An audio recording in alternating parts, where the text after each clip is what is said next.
má gbé kúrò bẹ́ẹ̀ ìkànnì iPad ló ń gbọ́ ìkànnì èjìlélọ́gọ́rùn.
An amazing Wednesday morning to you listeners out there. The program you're on to is In the Papers, coming to you from the stables of iPod 102.7 FM. It is a program where we preview and review to you headlines and news making rounds in the papers for your listening pleasure. I am Inioluwa Adekoya. And talking headlines this morning, I've got headlines from the Old newspaper, the Premium Times newspaper, the Vanguard newspaper, the Punch newspaper, the Sun newspaper, the Daily Post newspaper, the Guardian newspaper, and the Nation's newspaper. Right about now, I would go on a short break. When I get back, I'll give you the headlines making rounds in these papers aforementioned.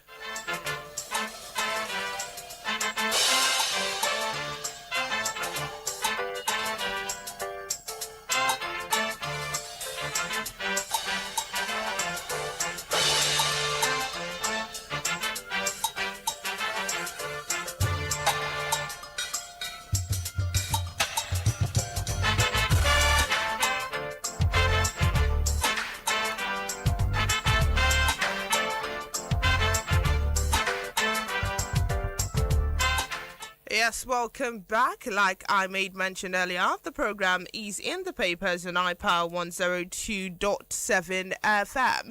Beginning on the top of the list of our headlines this morning from the Old newspaper, talking bedwetting. Ondo government seeks justice for minor tortured with pressing iron.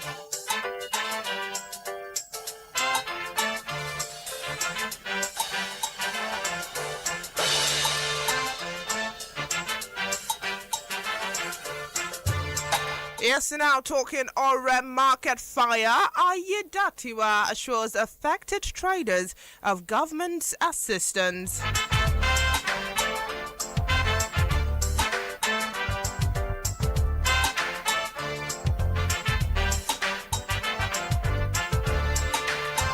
And now moving on to international matters, on the Old newspaper, Trump claims that Strait of Hormuz as new U.S. territory.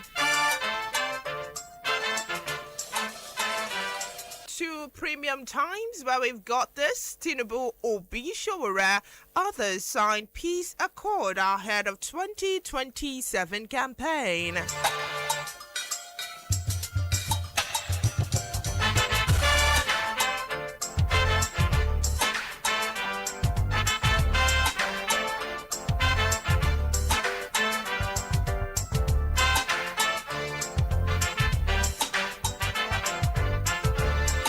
Yes, so still on the Premium Times newspaper, where we've got this 2027 INEC project over 100 million registered voters.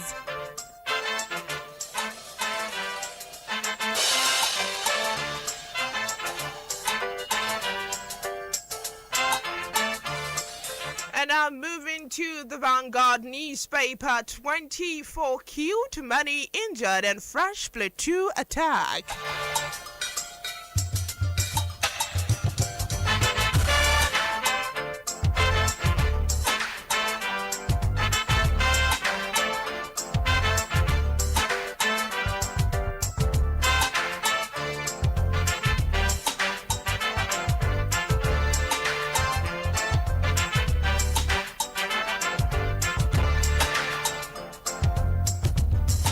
Yeah, still on Vanguard newspaper talking xenophobia. Federal government to evacuate 83 Nigerians from South Africa.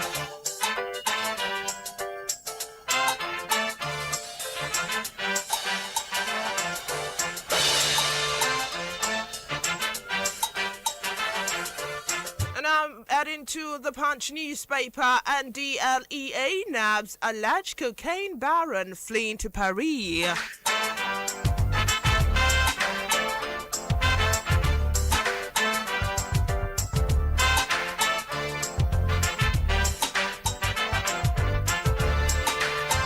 Yeah, still on the Punch newspaper, salary crisis and LC1s of fresh out a sector strike.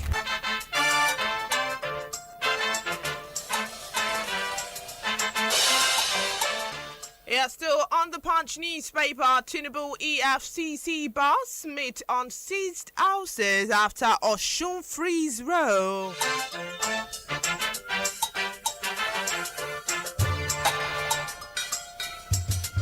And now to the Sun newspaper, troops rescue 14 kidnapped victims in Castina.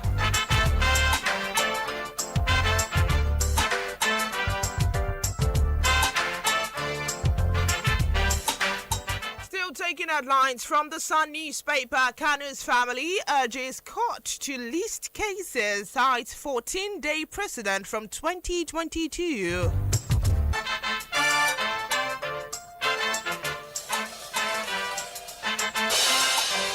And now adding straight to Edo State, still on the Sun newspaper, Okpabolo swears in Oshifo as Education Commissioner.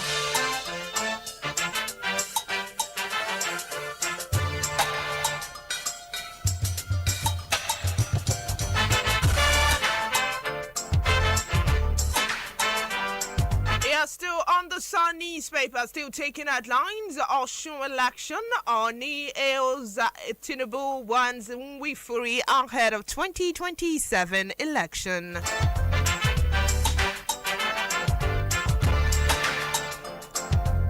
And now adding straight to the Daily Post newspaper, far from under control, WHO warns of rapid Ebola spread in DR Congo.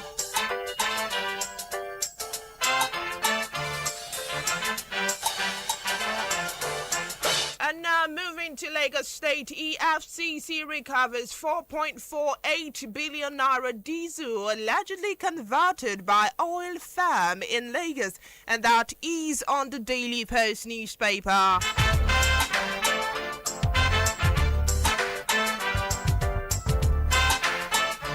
Now moving to the Guardian newspaper, Obi seeks to end an end to killings as fresh attack claims over 58 lives in Sokoto, Benue and Plateau states.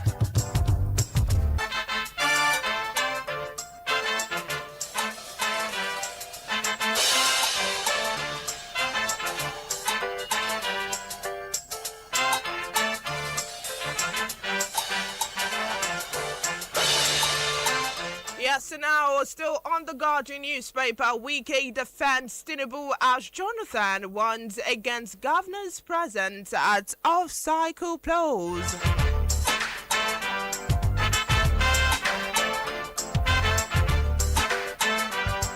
And now, finally, adding to the Nation's newspaper, Adeleke is in Fubara. Dele Momodu faults Wike's claims that he could have helped Tinubu with Osun election.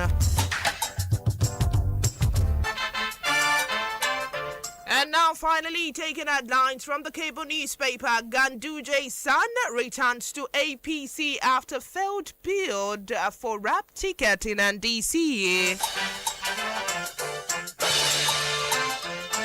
Yes, and with that, I would go on another short break. When I get back, I'll dish out to you the news making rounds in the papers this morning.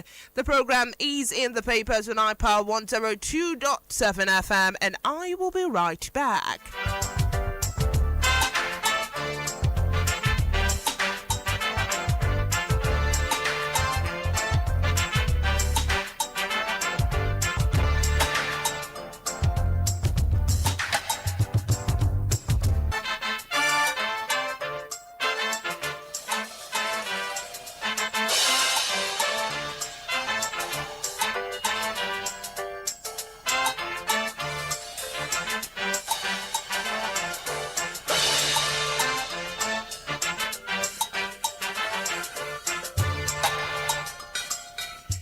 Glad to have you back. Like I made mention earlier, the program is in the papers on iPower 102.7 FM.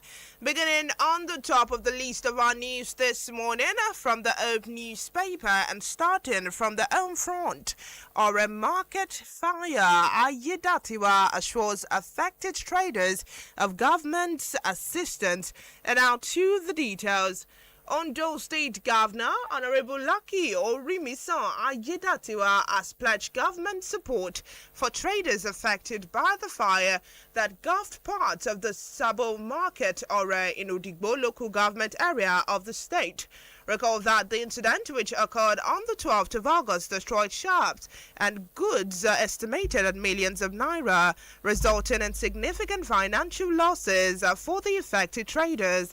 Ayedatiwa, who conducted an on-the-spot inspection of the market, sympathized with the victims, saying it was a relief that no life was lost despite the destructions of shops and valuable goods.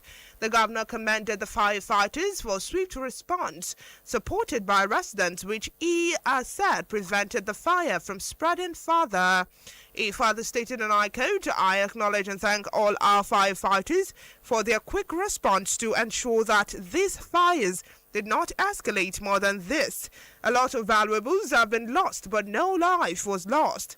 Our men responded with the support of the people in the neighborhood to ensure that the fire was put out. Ayedatiwa further noted that the state emergency agency had visited the market to assess the document the damage and identify those affected, assuring that traders that the government would respond after the assessment. He further stated, and I quote, "They are doing their calculations and in due time they will respond and support the people." He urged traders and residents to exercise caution by switching off electrical appliances and other potential sources of fire before leaving their shops or going to bed. If that news aligns with your interest, it is on the Old newspaper with the headline, "Ore Market Fire, Ayedatiwa assures affected traders of government assistance."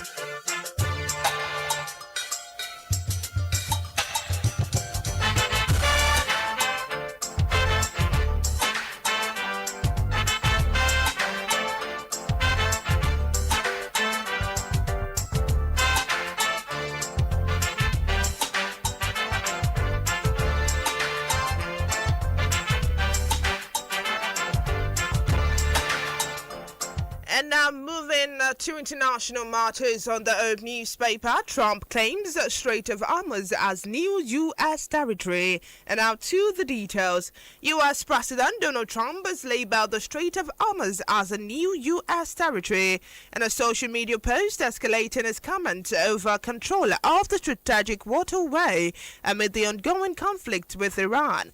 Trump shared a map graphic of Truth Social, a social media platform he owns, labeling the Strait of Hormuz a new U.S. territory. The same graphic was also posted by the official White House account on X. The image shows a blue highlighted map of the strait between the Persian Gulf and the Gulf of Oman, with the circle around the narrow passage and the words new U.S. territory displayed prominently.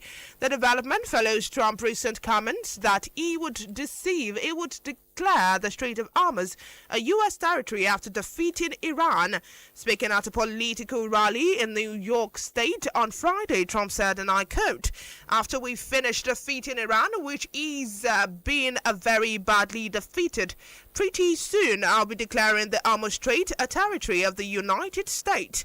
It is true. Trump had also described the idea of a great idea and an excellent idea, citing the U.S. naval presence and blockade in the region.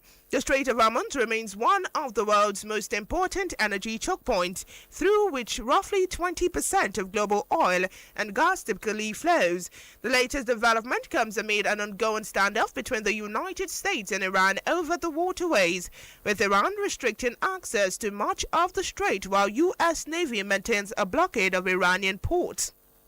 Trump had previously said, "We have the blockades. No ship gets through unless we want them to." Iranian officials have also rejected claims of U.S. territorial control. Iranian parliamentary speaker Mohammad Ghalibaf and other officials have stated that the strait will remain closed or under Iranian authority until the United States lift the blockade, eases related sanctions, and meet other commitments. If that news aligns with your interest, it is on the Old newspaper with the headline, "Trump claims Strait of Hormuz as new U.S. territory."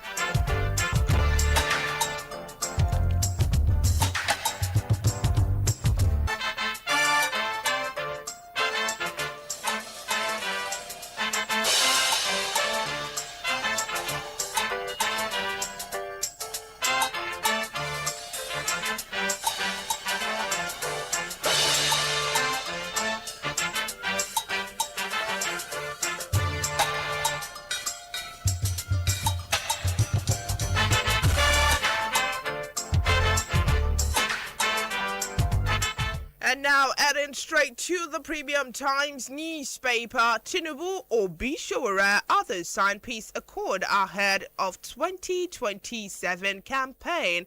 And now to the details. Presidential candidates and national chairpersons of political parties participating in the 2027 general election have signed a national peace accord in Abuja, committing themselves to peaceful and issue-based campaigns ahead of the commencement of electioneering. The agreement was signed under the auspices of the National Peace Committee and PC, chaired by former heads of state Abdusalam Abubakar in partnership with the Kuka Center. The ceremony held at the International Conference Center brought together representatives of several political parties and presidential candidates. If that story aligns with your interest, it is on the Premium Times newspaper with the headline, "Tinubu Obishowere sign peace accord ahead of the 2027 campaign."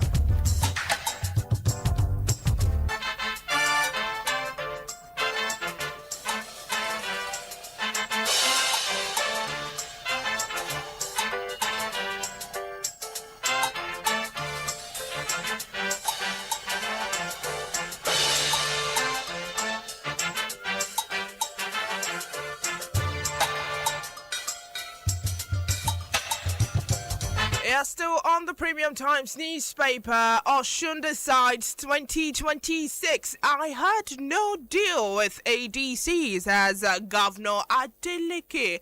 And now to the details. The Osun State Governor Ademola Adeleke has denied that he had any deal with the African Democratic Congress ADC to secure a second-term victory in Saturday's governorship election.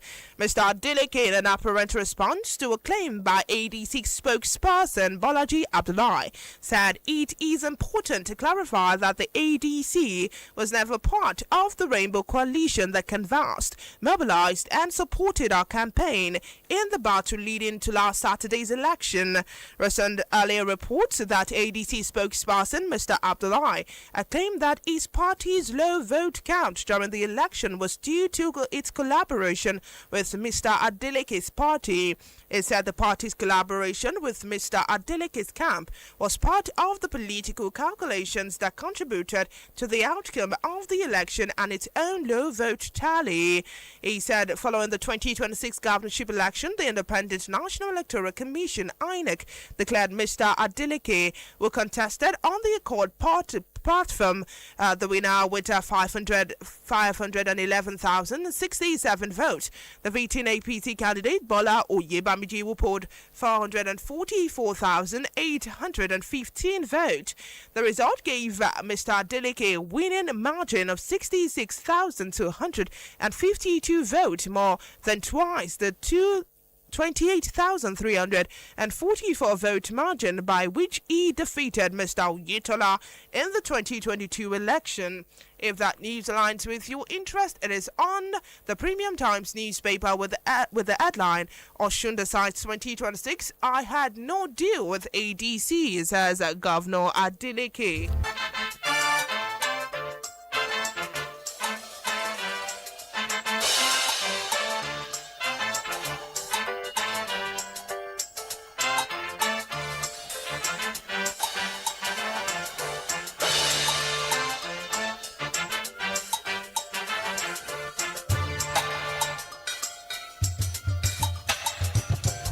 Yeah, still taking headlines from the Premium Times, talking 2027. INEC projects over 100 million registered voters. And now to the details. The Independent National Electoral Commission, INEC, has projected that Nigerians' registered voting population will surpass 100 million ahead of the 2027 general election. INEC National Commissioner Mohammed Aruna disclosed this in Abuja. Aruna, also the chairman of Information and Voters Education Committee, IVEC, spoke at INEC's joint implementation meeting of the Department of Voters Education and Publicity, VAP, and Gender and Inclusivity, GNI, for the 2027 general election. The news agency of Nigeria announced report that the meeting was to draft the Commission Communication and Inclusivity Roadmap for the 2027 general election to ensure the election was free, fair, credible, peaceful and inclusive. Aruna said that with the previous voters register standing at over 93 million, it was expected to cross 100 million when the just concluded nationwide continuous voters registration CVR would be finalized. According to him, this would place Nigeria as the largest electoral democracy in Africa. The National Commissioner said that with 151 days till the first phase of the general election, INEC's information officer should deliver effective publicity to mobilize all eligible citizens. Aruna further stated that managing communication for over 100 million voters required high professional standards and urged information officers to equip themselves with relevant skills and a basic understanding of legal frameworks. If that news aligns with your interest, it is on the Premium Times newspaper with the headline, 2027 INEC projects over 100 million registered voters.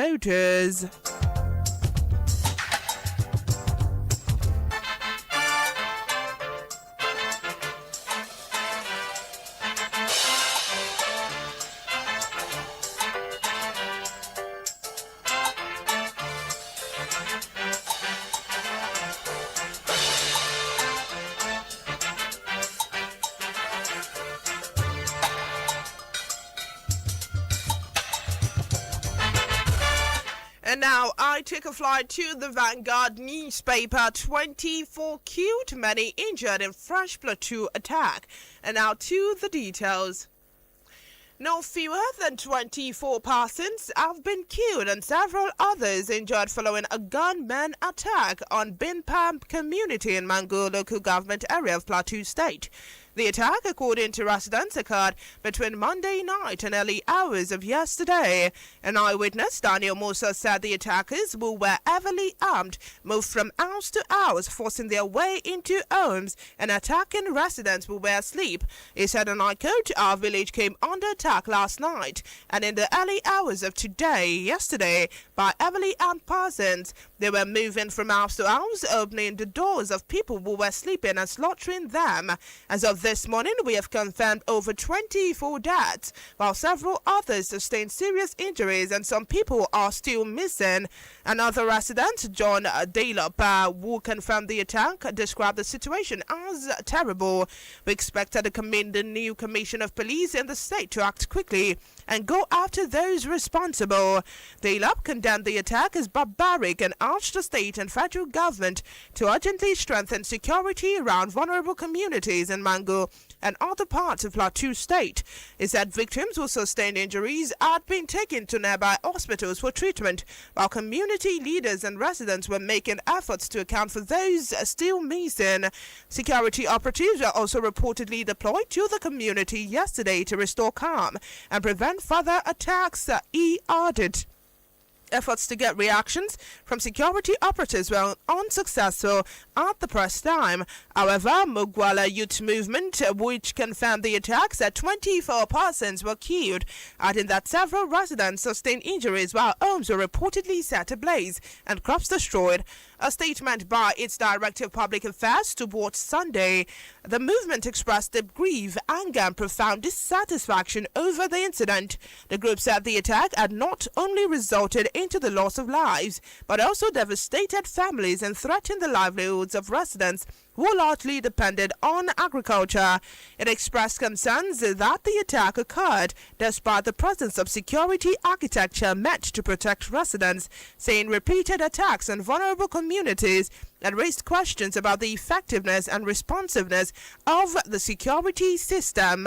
Women protest fresh killings as 24 victims receive mass burial in Plateau. This came as the woman from Bipe community in Rufa Kumbun district of Mangu Council yesterday staged a peaceful protest over the killings of 24 persons in the community by gunmen. If that news aligns with your interest, it is on the Vanguard newspaper with the headline 24 killed, many injured in fresh Plateau attack.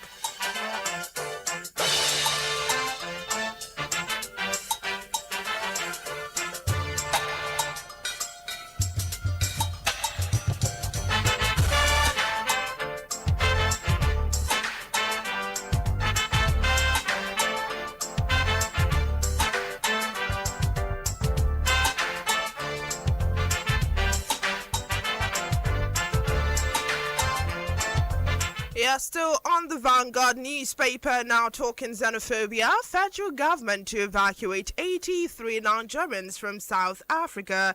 And now to the details. The federal government has announced the evacuation of another 83 Nigerians from South Africa, with the returnees expected to arrive at the Murtala Mohammed International Airport, Lagos, today.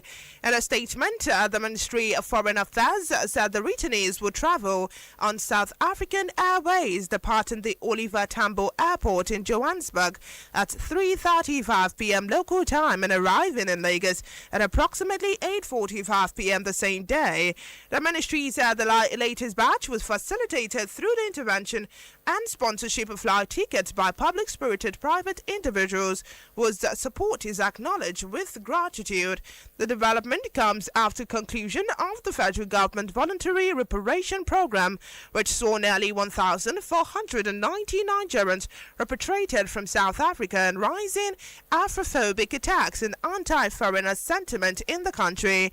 According to the ministry, the federal government remains committed to safeguarding the welfare and dignity of Nigerians at home and abroad under President Bola Tinubu's administration. It said the government, through its citizens' diplomacy agenda, considers Nigerians in diaspora as a critical asset for national development and remains committed to their protection and well-being. The ministry also commended private individuals and philanthropists who had supported the last evacuation, describing the intervention as an example of the all-of-society approach and public-private collaboration. It called on the organized private sector, corporate organization, state government, and other well-meaning Nigerians at home and abroad to emulate the initiative and support efforts to respond to consular emergencies. If that news aligns with your interest, it is on the Vanguard newspaper with the headline Xenophobia, federal government to evacuate 83 Nigerians from South Africa.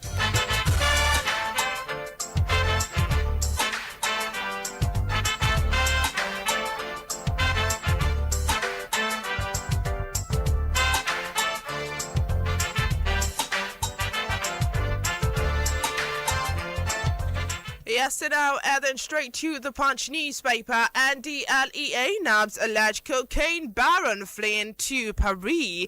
And now to the details.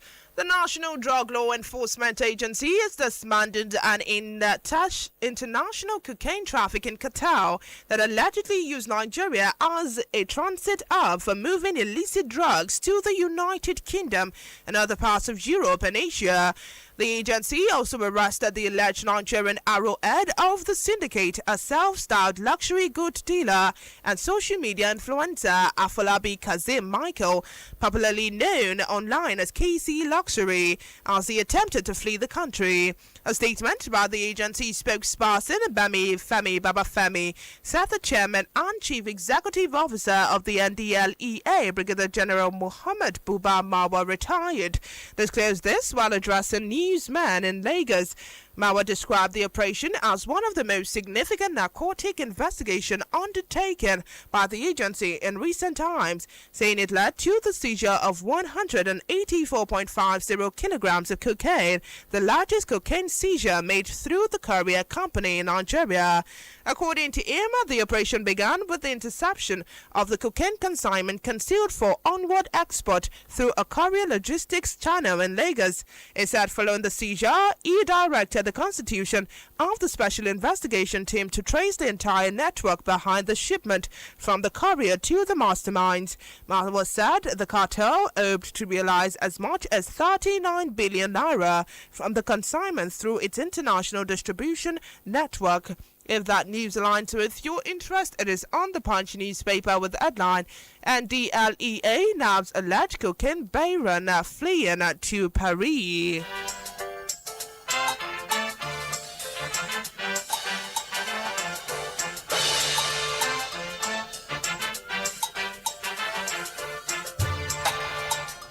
Yes, the program is still in the papers tonight, Power 102.7 FM. Right about now, I would go on a short break. When I get back, the phone lines will be officially open and more news and headlines will be read out to you in the papers this morning.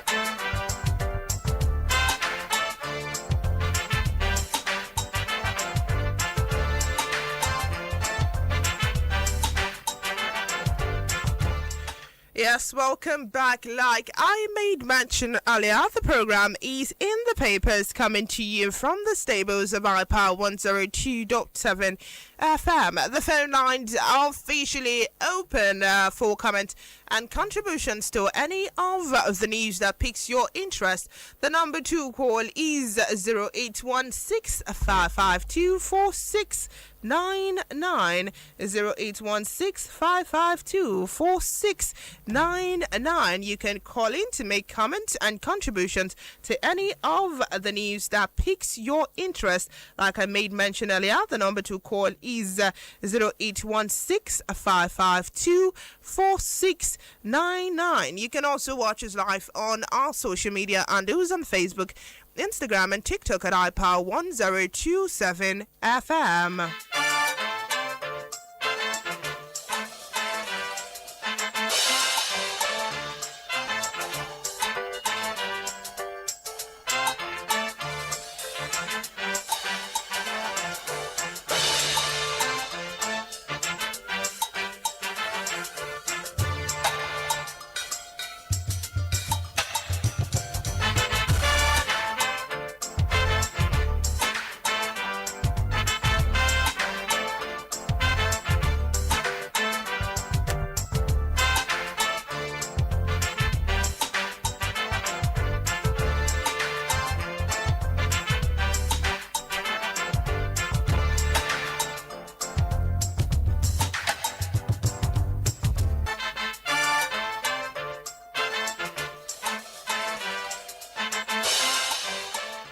Yes, like I made mention earlier, the number 2 call for comments and contributions to any of the news that piques your interest, any of the news read out to you that you might be interested in.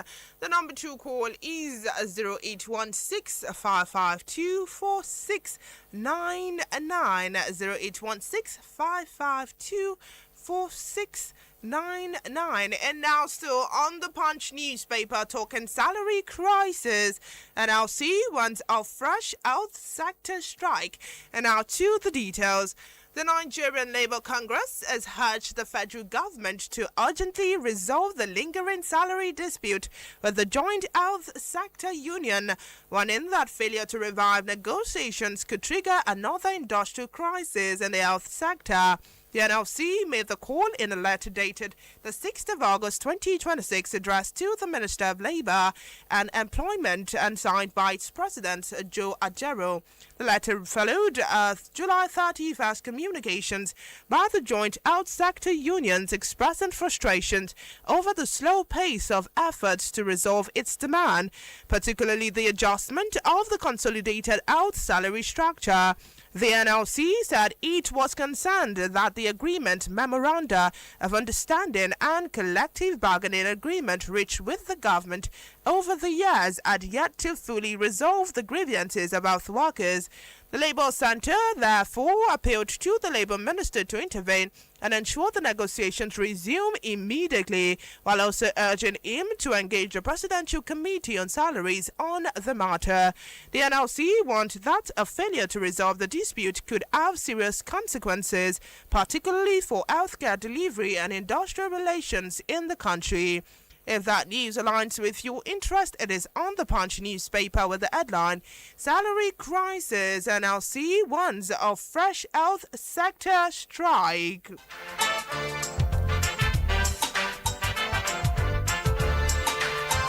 Yes, we've got a call. Hello.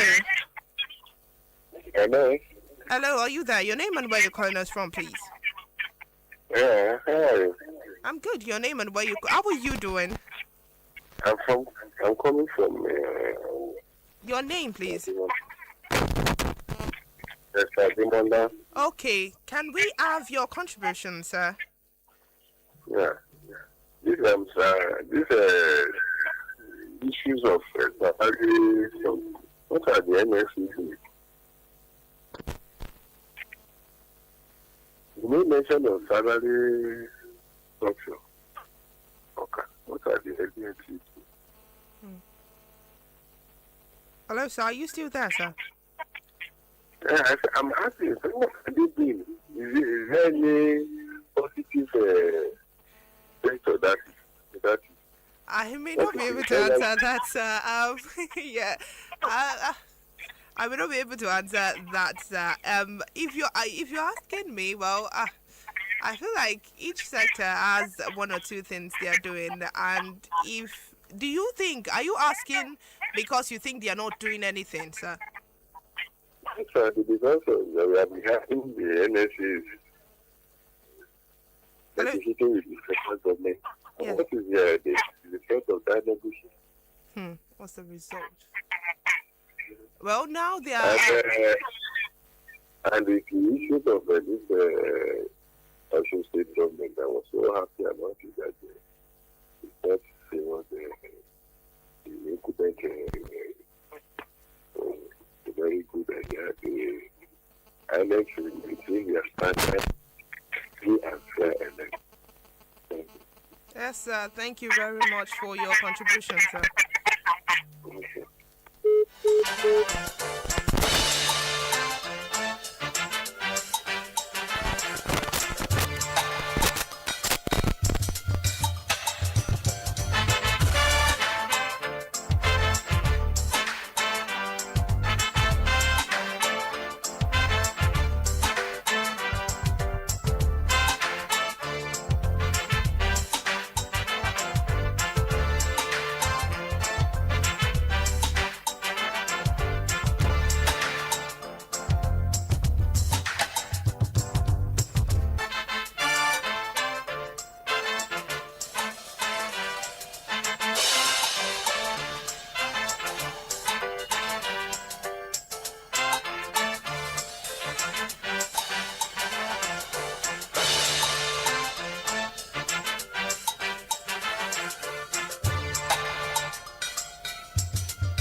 Yes, the phone lines are still open for comments and contributions as regards any of the news that piques your interest. The number to call is 0816-552-4699. And if we're going to be calling in, let's try as much as possible to be as brief as possible. And please be audible. Yes, moving straight to the Sun newspaper where we've got this. Kanu family urges court to list cases, cite 14-day precedents for 2022. And now to the details. The Okukano family has called on Nigerian judiciary to urgently list and hear two pending cases involving Mazi Nnamdi Kanu, arguing that the same speed shown in 2022 to keep him in detention should now be applied to determine his liberty. In a statement by Emmanuel Kanu on behalf of the Oku family, it said Kanu was written separately to the Chief Justice of Nigeria and the President of the Court of Appeal requesting immediate scheduling of his matters. According to the family, the federal government has shown no sign of willingness to join issues in either proceeding while Kanu remains in detention serving a life sentence. The family drew a direct comparison on October 2022.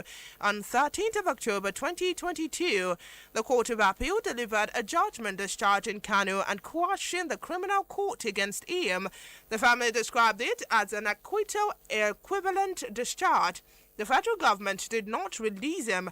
By the 28th of October 2022, barely 14 days later, the government had filed, listed, argued, and obtained a civil stay of execution from the differently constituted panel of the same Court of Appeal.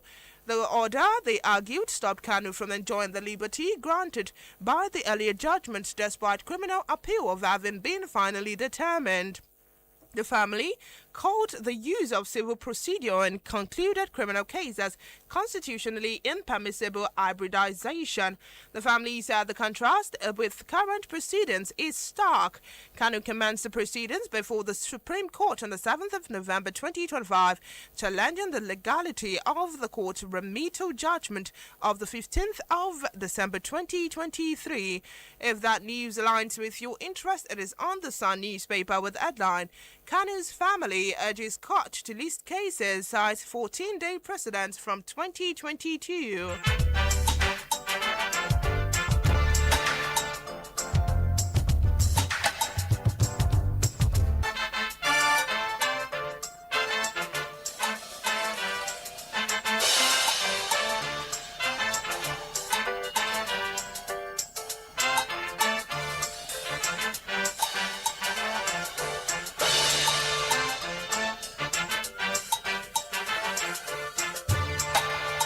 Yes, the phone lines are still officially open for comment and contributions as regards any of the news that pique your interest, any of the news read out to you. Like I made mention earlier, the number to call is 0816 552 4699. 0816 552 4699.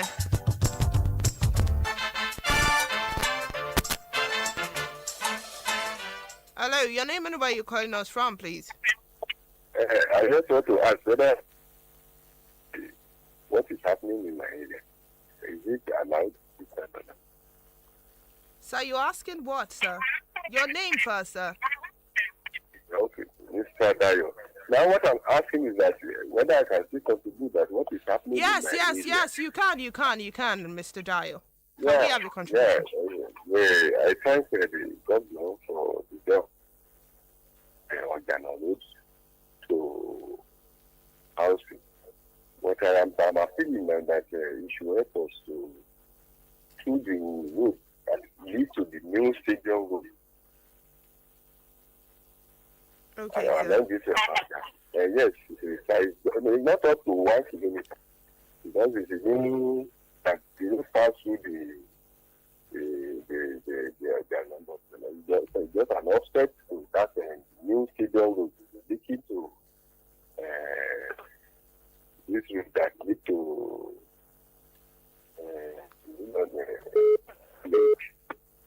Okay, sir. Thank you very much, sir. Hello. Hello, your name and where you're calling us from, please. Oh, we lost that call.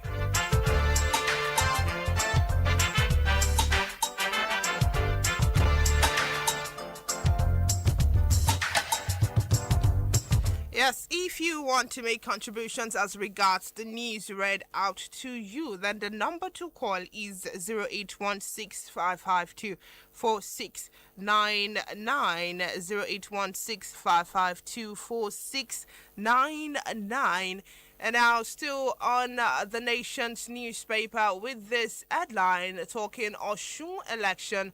Oni aid Els Tinubu ones in Wifuru ahead of 2027. And now to the details.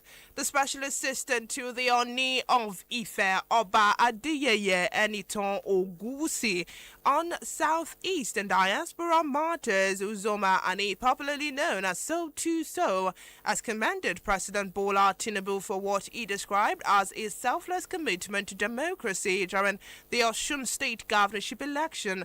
And he said the election, which produced Governor Ademola Adeleke as the winner for a second term, was free and fair, adding that the president's decision to withdraw security personnel from the state ahead of the poll had further strengthened Nigerians' confidence in its commitment to democracy.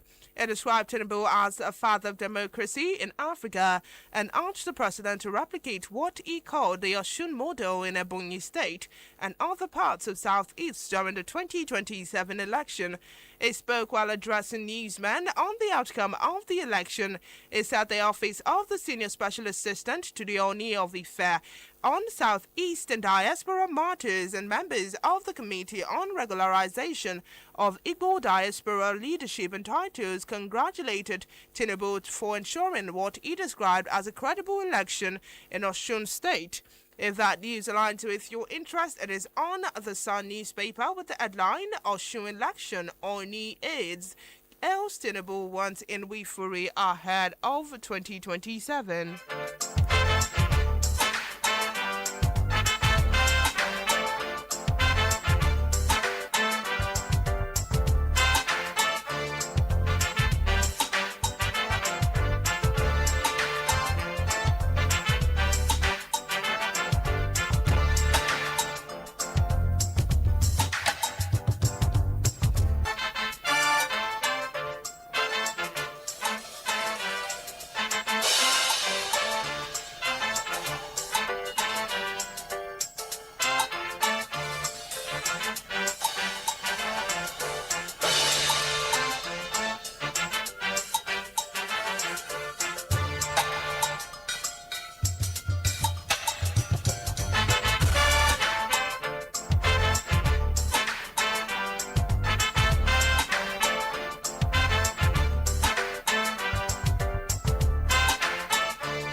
Yes, so now adding over to Lagos State, EFCC recovers 4.48 billion naira diesel allegedly converted by oil firm in Lagos. And now to the details. The Economic and Financial Crimes Commission, EFCC, has recovered 2.3 million litres of approximately 4.485 billion naira, allegedly diverted from the Prudent Energy and Service Limited by the Mame, Ibru and Ibafo Oil and Gas in Lagos. The recovery followed an investigation launched by the Anti-Graft Agency after Prudent Energy and Service Limited petitioned the EFCC over an alleged shortage of petroleum products it had entrusted to Ibafon Oil and Gas for storage. EFCC spokesperson Dele Oyewale disclosed the development in a statement saying the petitioner alleged that its product stored at the depot had been unlawfully withdrawn, resulting into a substantial deficit in the stock. According to the agency, the company claimed that repeated withdrawal from the stored product continued until its outstanding stock stood at 2 million plus liters. However, a subsequent physical inspection and reconciliation of the product reportedly showed that only 206,761 liters remained in the storage tanks. The FCC said the investigation established that Ibafon Oil and Gas is engaged in purchase and sales of diesels and also operates a storage facility where its products are kept alongside petroleum products belonging to customers. If that news aligns with your interest, it is on the Daily Post newspaper with the headline, EFCC recovers 4.48 billion naira diesel allegedly converted by oil firm in Lagos.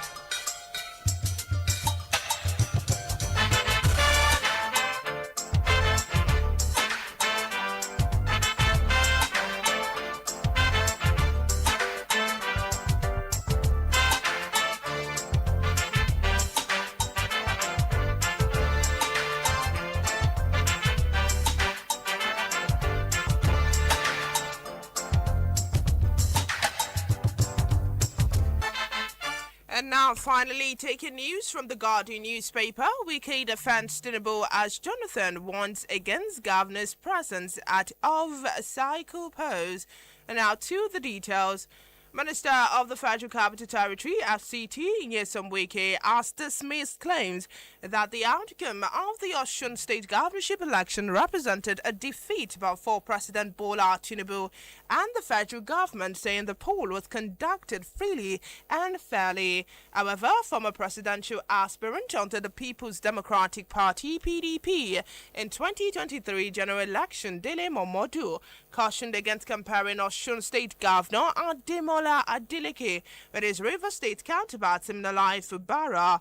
Meanwhile, former President Goodluck Jonathan has called for the establishment of new boundaries for the conduct of off-cycle elections, warning that a growing mobilization of 7 governors and senior political office holders could threaten democratic stability. Wike spoke at a briefing in Abuja after inspecting areas affected by flooding in FCT. Also declared that the opposition had been crippled ahead of the 2027 general election, boasting that Tinubu would secure re-election with considerable less difficulty than he encountered in 2023. The minister was reacting to suggestions that the victory of a court party Adeleke in the August 15, 2026 Osun governorship election, coupled with the involvement of opposition politicians, including former Vice President Atiku Abubakar and former Governor of Sokoto State Aminu Tambuwal, indicated that the opposition was gaining momentum ahead of 2027. If that news aligns with your interest, it is on the Guardian newspaper with the headline, Wike defends Tinubu as Jonathan warns against governor's presence at off-cycle polls.